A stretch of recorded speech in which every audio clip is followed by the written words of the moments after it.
Right, in this video I would like to go over how to interpret settlements on a topographic map. And we can actually integrate the entire theory section of settlement into the mapwork section, because the main thing that we look at on a map is a settlement and then how people are actually occupying and using land on that map. So the main thing that we are obviously focusing on is rural versus urban settlements, being able to identify each of them and how those various settlements are actually using the land and determining their own function and their reason for existence. So if we look at this example, we can clearly see that the urban settlement is where the built-up area actually is. Now, we could argue and say, well, is this actually an example of a small rural town, or is it an example of a small urban town?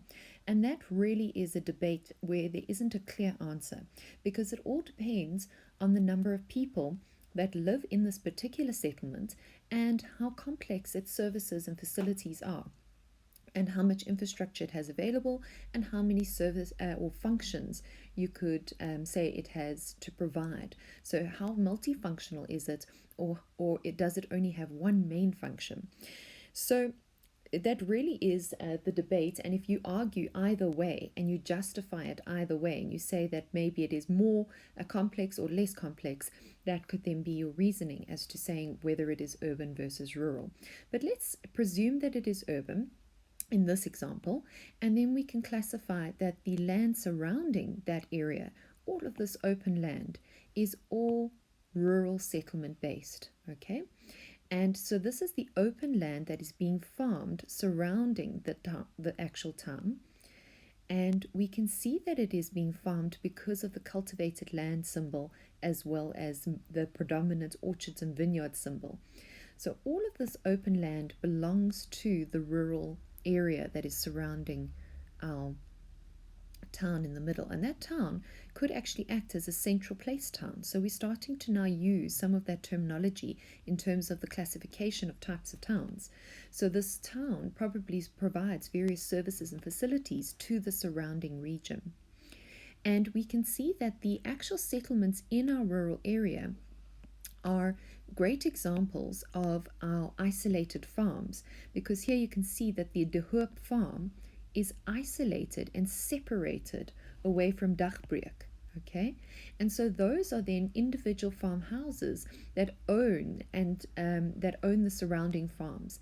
And we can also see that they are probably potentially doing commercial farming, because we have evidence of our infrastructure for that farming to support it. So we've got various dams, okay, and the dams are obviously being used to supply water to those individual farms.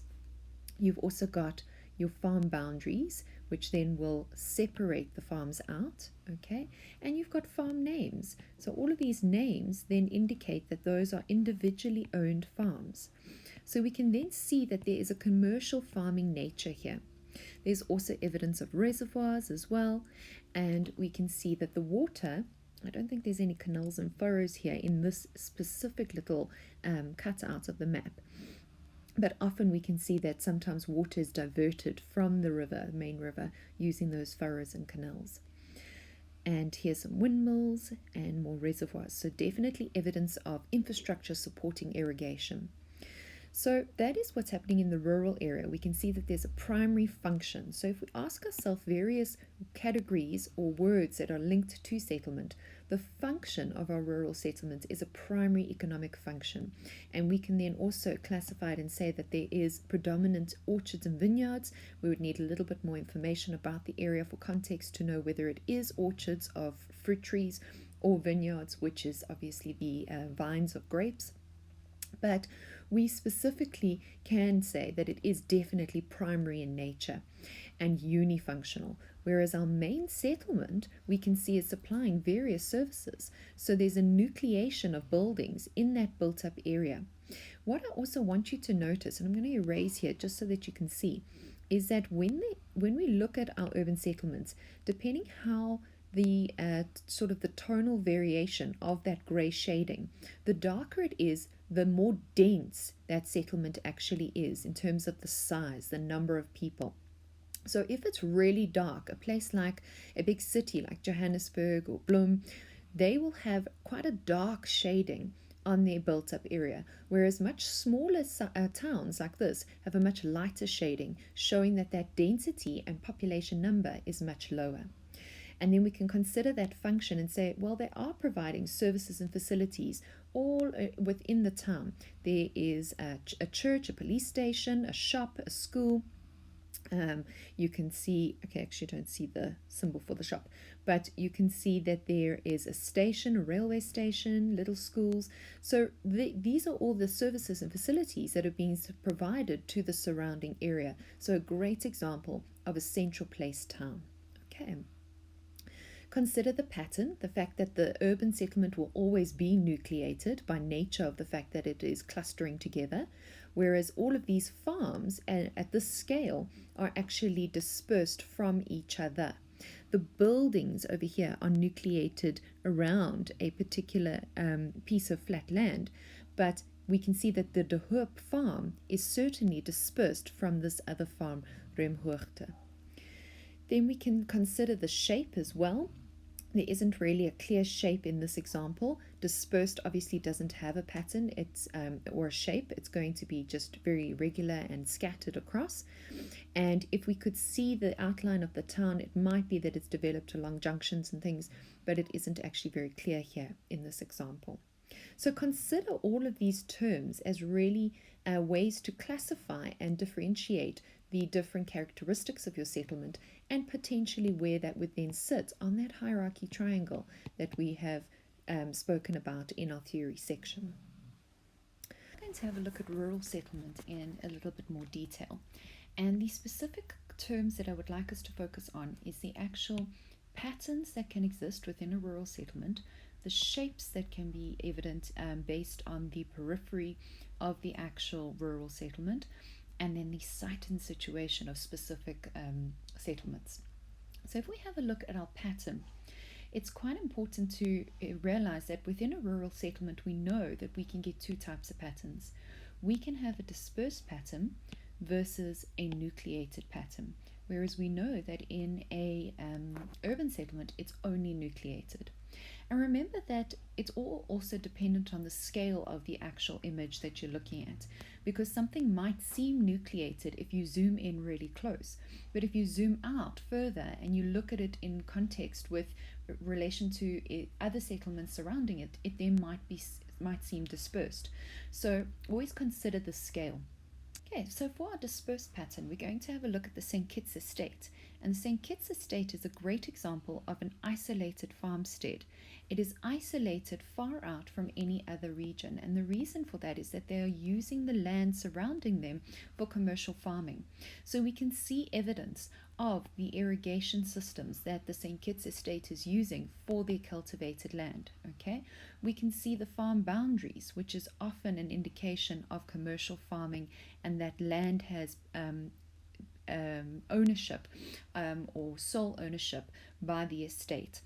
And we can see that there's various infrastructure that actually provides that settlement with electricity. So it's important to realize that that is a farmstead isolated and dispersed away from other settlements. Then in this part of our example here, we have a village.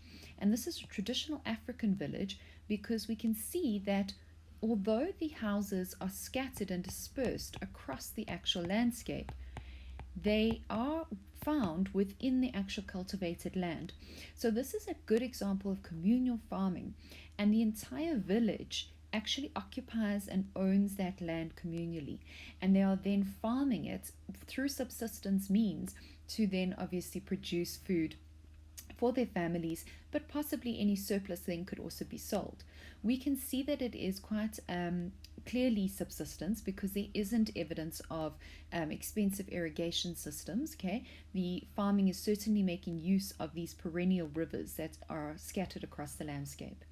But back in terms of its actual pattern, it is the fact is that we have a village here, but the individual houses are kind of dispersed apart from each other because they've got farmland between them. And that really then shows a traditional African village and how they communally use that land. So remember, I said to you, it's quite important to consider the function of the settlement, and that will then help you to decide whether it is dispersed or nucleated. A more obvious example of nucleation is the Kwabasi village down at the bottom here. And in this example, we can actually see that the Kwabasi village has specifically nucleated itself on the slopes of this mountain, and it has actually located itself on the north facing slopes. So how do I know that? Topographic maps, we know, are always orientated with north sort of facing that way. And we know that then if this is our watershed line separating the drainage from the north and the south, we then know that these slopes are all going to be considered the north facing slopes. And so the village has actually located itself on the north facing slopes to utilize that direct insolation and the natural increase in heating. So that specifically would then influence that nucleation. The other thing that has influenced the nucleation is that you can actually see that the contour lines are fairly far apart in this region, indicating that this is a section of the mountain slope that is actually relatively gentle. We've got steeper slopes up at the top, steeper slopes down at the bottom. And so we can then say that that Kwabasi village has also located and nucleated on the more gentle slopes. They have the advantage of also being at higher ground, which also then provides them with a defense a benefit. So they have a view of the landscape, okay, all surrounding them. And they also then have the benefit of being mid-slope, okay? And so in a valley climate, we know that they're now not going to be affected by the cold air that would pool down in the valley. They are able to take advantage of the warm thermal belt, which would be found mid-slope. So there's that nucleation, and it's obviously been determined by the site factors. So that then brings me specifically to the site and situation of the Kwabasi village. We can say the site factors, the actual characteristics of the piece of land that the village has occupied, is that it is on higher ground for defense.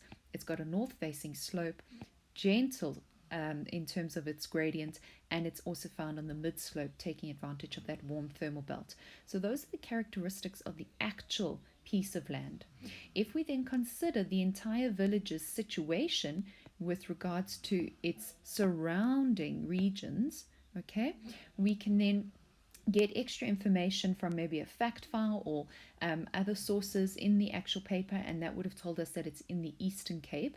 So that is its provincial situation. It is also close to the farmlands that are situated in the valley, okay? And so whenever we talk about situation, try and use proximity descriptions and accessibility, and you can also obviously use your cardinal references to give an idea of where that settlement is located in relation to others. It's obviously close to a road network as well. You can see there's a whole network of other roads, smaller other roads, and that provides accessibility to the village. And that would then obviously allow it to have proximity to other settlements. And if we zoom out, we'll probably be able to see what other settlements it is close to and use that in our situation description. Then lastly, we want to look at the settlement shape. And within a rural settlement, we know that whenever there's nucleation, it's happening around a focus point. And so that would then either lead us to a circular shape, a linear or ribbon shape, a T-junction, or a crossroads shape. And so we can clearly see two main examples here of linear kinds of rural settlement shapes. And look at that outline or the periphery that is sort of on the outside of that urban built-up area. Here we've got the Gopane town, and what we can see is that yes, there is the town, the built-up area, but if I then look at what is the overall shape that is being created, we can see that it's actually, I just want to make that a bit darker. We want to focus on the fact that it is actually very linear, okay? And it's because when we look at the focus, what has it actually nucleated around? It is definitely nucleated along a linear feature, which is our N4, which is that main road or route. We can then also see that the Düsseldorf area has various farms that have nucleated along a road. Again, we've got a route as our focus point. Okay, and they've nucleated along that secondary road, each of the farmsteads.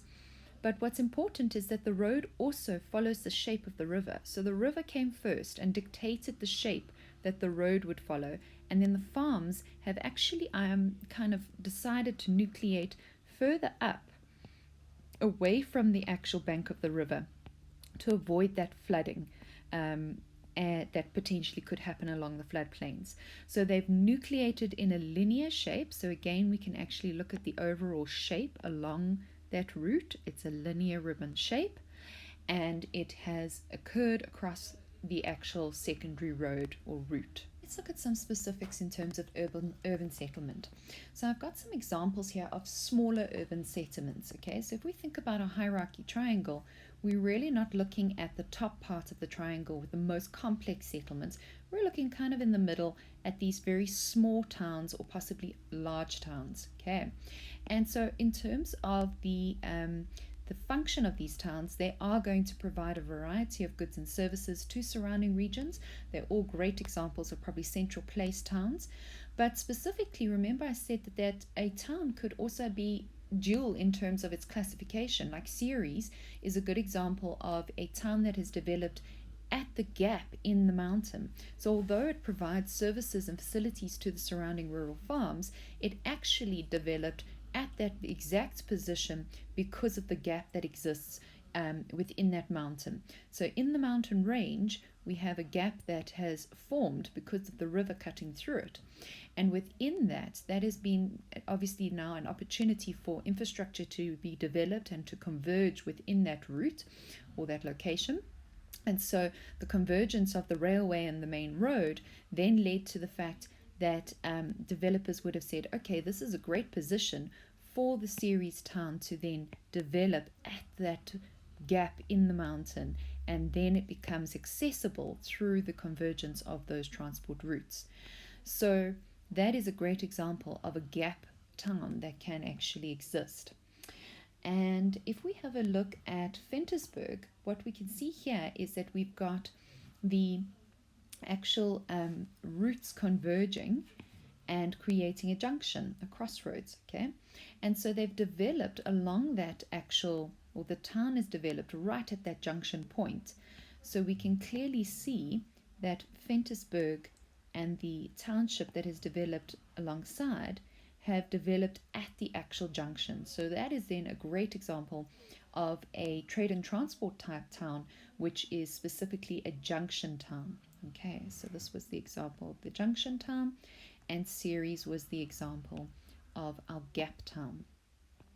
Then if we want to look for a specific example, I said most of them actually represent central place settlements, but if you have a look at the Riebeck Castile town right in the beginning, we can see that this is specifically a town that is providing goods and services to the surrounding farming community.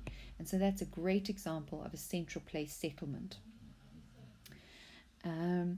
Right, so those are the different classifications, and we can then obviously see that that is influenced by the function of that particular settlement, urban settlement. What I'd like to have a look at is again site and situation, and we can use Ceres as an example.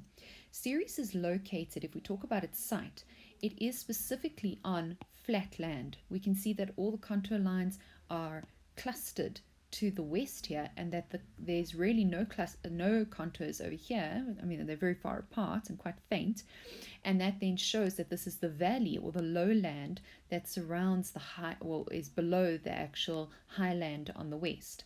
So we can say that Ceres is located on flat land, okay, in the gap or at the base of the gap of the mountain. It is in a river valley, if you wanted to use that as a description, because we can actually see the river flowing in the area through the Ceres town.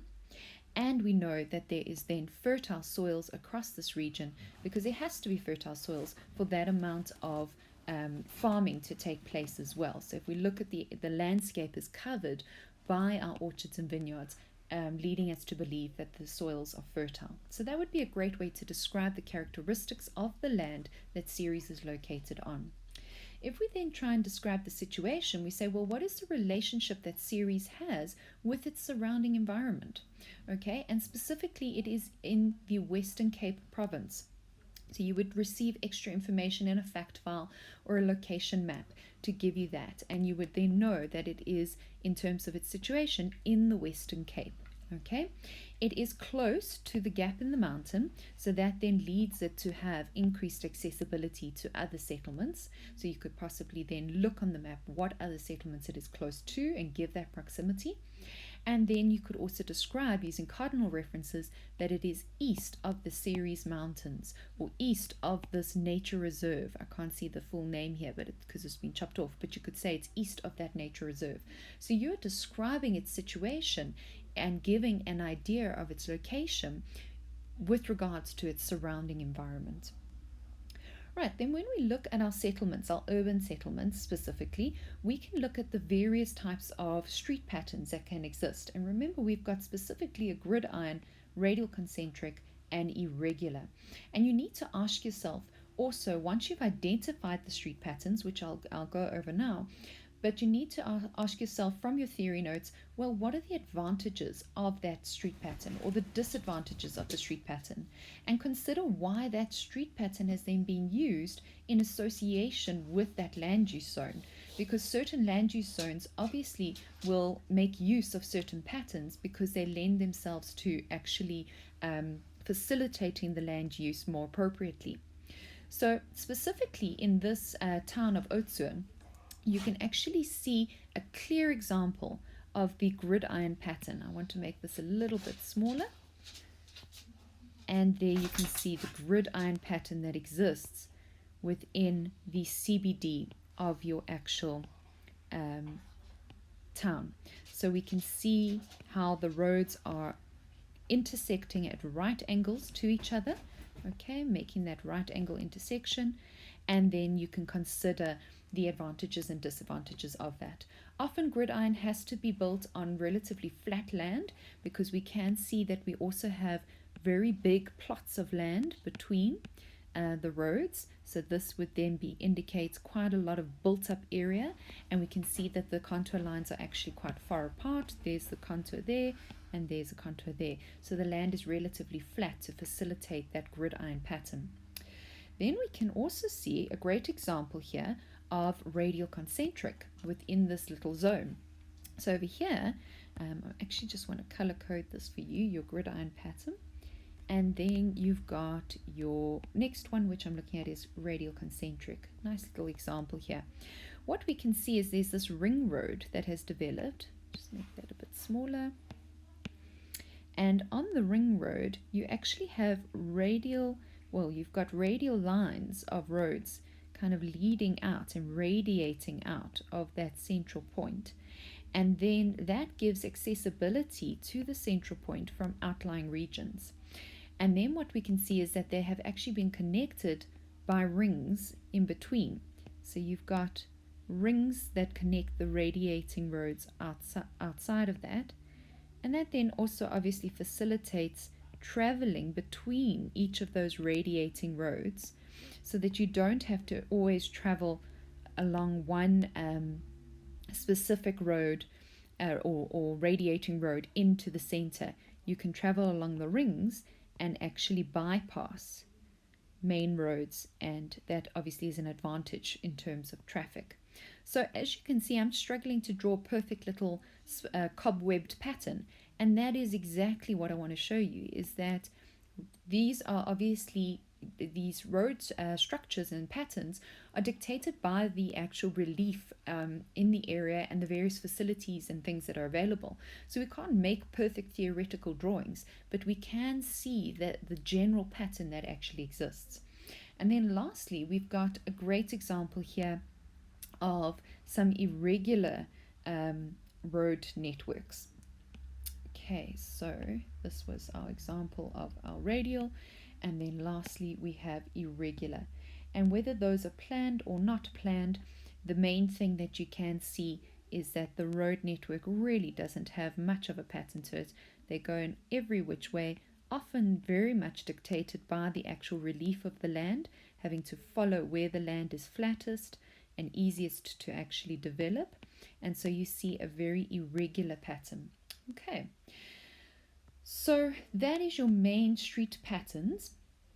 And now what I would like us to have a look at is some examples of, you've got your settlement shapes as well. Again, just looking at it exactly like we did in the rural, but obviously within urban settlements.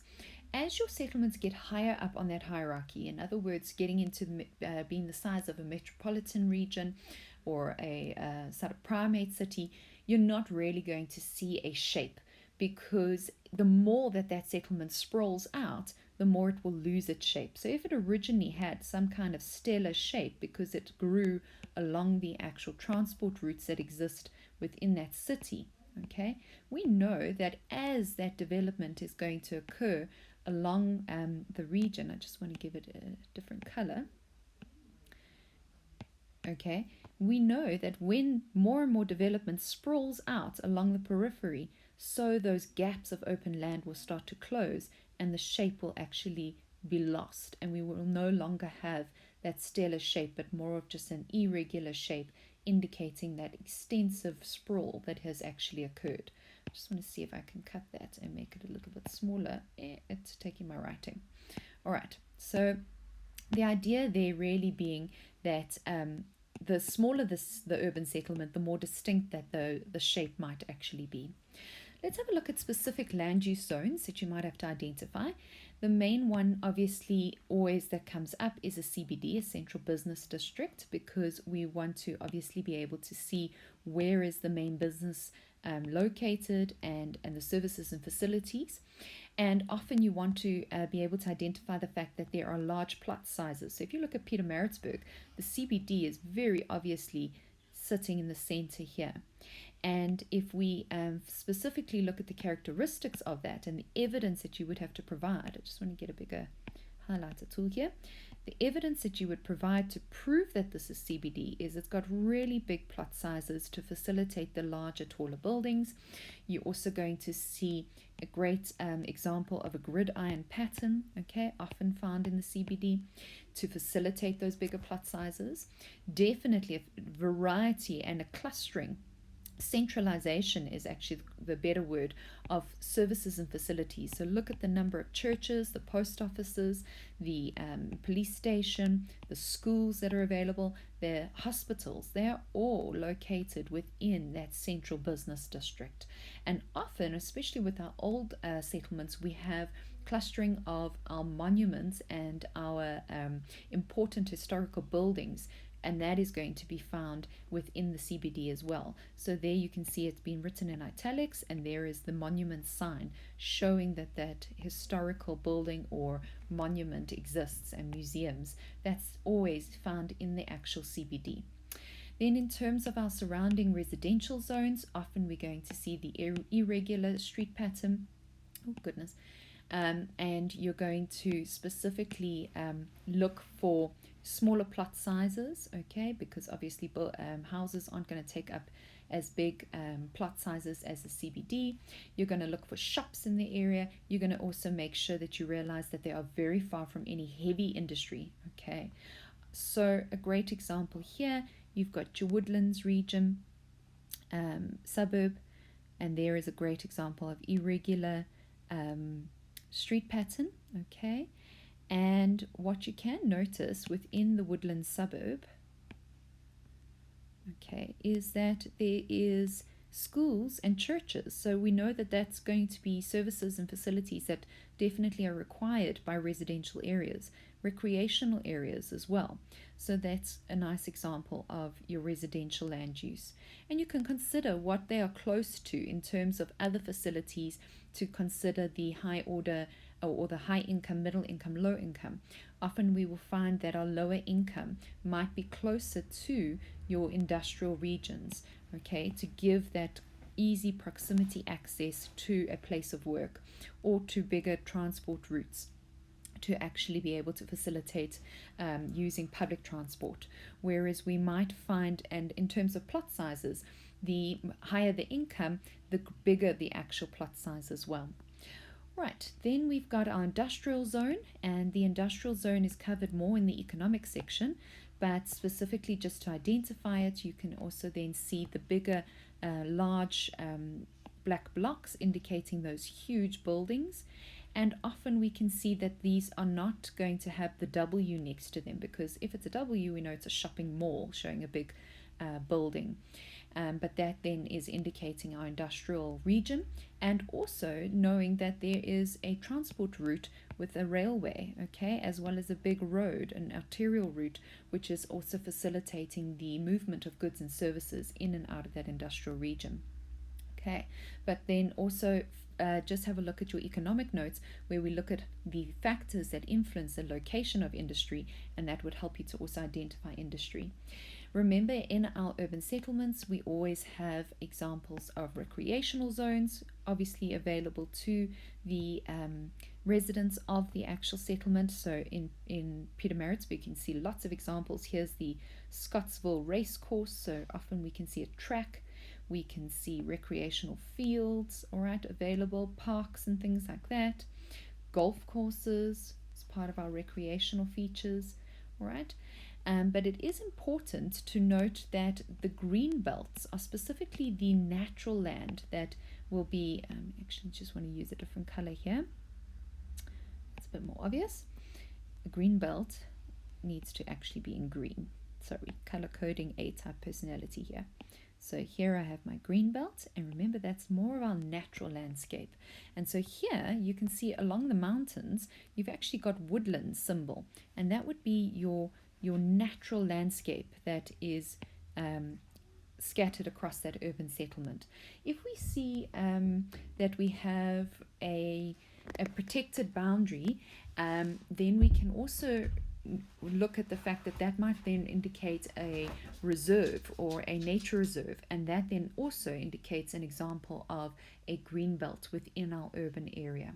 And then you can start to integrate a whole bunch of your theory that we've learned about these various regions.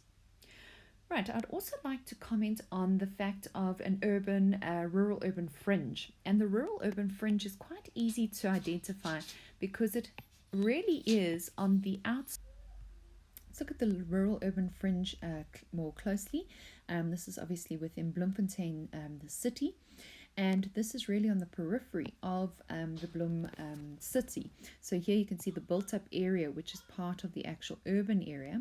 But that this whole zone here is really what is made up on the outskirts of our city. And this whole area that is found on the outskirts of the city is then going to contain various functions of land use that are characteristic of the rural-urban fringe. So really the way they use the land is that they are trying to utilize the closer proximity to the urban settlement, but also take advantage of the rural open landscape. So all of these facilities or services need larger areas of land. So good examples here of what can be found in the rural urban fringe is always our airports often are found in that rural urban fringe if the urban area hasn't sprawled around it and then engulfed it within the urban area. We often have recreational facilities that need lots of open land. You've got your golf courses as another example. You've also got sewage works as well that need lots of open land, but to be relatively close to the urban settlement, which is obviously the source of the actual sewage. You're going to have examples of small holdings, which are plots out in the rural area, which aren't necessarily always going to be farming based, but just to live out on open plot land. Maybe they have horses, maybe it's just open felt that they have on the actual plot. And so these are small holdings that want to be close still to the urban area to make use of all the facilities and services available, but want to live further out to actually have the more open landscape and quieter living style. And so that is really a great example. Okay, Okay, it's important to try and identify the evidence of the apartheid city model in many of our settlements, because that obviously dictated the development of the settlements and we can see evidence of this still today. So the example that I've got for you is in Ventersburg, and in Ventersburg we can actually see clearly that there is a distinct separation occurring between the actual main town of Ventersburg and then the township that is located on the other side of the main road. So the main road is then being used as the actual buffer zone, separating or segregating those two regions. And we could probably find that the Ventersburg development or settlement is where the it was designated for white residential use, and that the plot sizes are often a lot larger, okay, obviously dependent on whether that's within the CBD, but the plot sizes generally are larger than what we find the plot sizes to be within the actual township, okay. And there you can also find the proximity of where people would live would be much closer to the CBD. And so this is typical of within our history and the apartheid system, and using the apartheid city model in our actual development. And so it's important to realize that although the apartheid laws have been abolished, often we still see evidence of that. Then what I want you to notice, we've already spoken about plot size, is also just in terms of classifying your urban settlements according to the different services and facilities that are available. And this will always then depend on the complexity of that settlement. So how high up on that hierarchy it actually sits will determine the number and the variety of the specialized services and facilities as well. So often within all sorts of small towns, we will always see evidence of schools and some basic services and facilities like a police station, a little shop, a post office.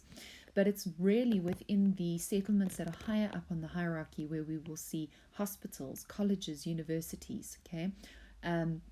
And that then shows the more complex nature of that settlement. And so often there's a clinic which is a more basic service, whereas the hospitals indicate that there is a larger population serving that area. So the threshold population is greater, and it obviously has a greater sphere of influence as a settlement. So really you need to also then consider how we tie in the central place theory here and the differences between our high order and our low order goods, services and settlements. Remember, we can classify each of them based on how complex in nature or how specialized those various options are and how often they are actually utilized or bought.